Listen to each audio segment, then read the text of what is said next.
பிறந்த ஊரை சொல்றதுக்கு உங்களுக்கு பிரச்சனை, நான் என்ன ஜாதியில தான் பிறந்தேன்னு சொல்றதுக்கு ஒரு பிரச்சனை, அதுக்கு கலர் கலரா ஒன்றை மாத்தி அதை நாங்க இசை வேளாளர் அப்படின்னு ஒரு பிரிவை அவரே உருவாக்கி பாத்துக்கோங்க. ஒரு தனி மனிதனோட இதுக்காக எப்படி இங்க அரசாங்கத்தோட கெசட்லயே மாத்துறாங்க பாருங்க. அவர் வந்து அந்த சின்ன மேளம் அப்படிங்கிற ஒரு கம்யூனிட்டியில இருக்கிறவரு அதை சொல்லிக்கிறதுக்கு உங்களுக்கு பிரச்சனைன்னு அதை நீங்க இசை வேளாளர் அப்படின்னு சொல்லி ஒண்ணு கிரியேட் பண்றீங்க. கிரியேட் பண்ணி அந்த சமுதாயத்தை சேர்ந்தவங்க அப்படின்னு நீங்க வச்சுக்கிறீங்க. ஆனா அந்த ஊர்க்காரங்கன்னு உயிரோட தானே இருக்காங்க. அவங்களுக்கு தெரியுமில்ல, அவங்க சொல்றாங்கல்ல, திருக்குவளை தான் கருணாநிதி அவர்கள் பிறந்த ஊருன்னு இருக்குல்ல. திருக்குவளை திருவாரூரா? திருக்குவளை எங்க இருக்கு, திருவாரூர் எங்க இருக்கு?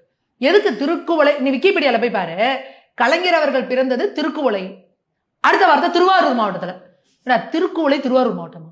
இப்பயும் அது கிடையாது திருவாரூர் மாவட்டம், அதுக்கு முன்னாடியும் கிடையாது. நீ எப்படி ஏன் அதை கொண்டு வந்து திருக்குவளை திருவாரூர் மாவட்டம் சொல்ற?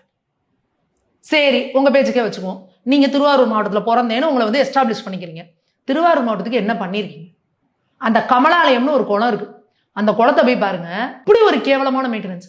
அந்த சுத்தியில, அந்த காம்பவுண்ட சுத்திலும் நடந்தே வர முடியல, அவ்வளவு நாத்தம். நீங்க பிறந்த ஊர் தானே, என்ன பண்ணி வச்சீங்க அந்த ஊருக்கு? என்ன டெவலப்மெண்ட் கொடுத்தீங்க?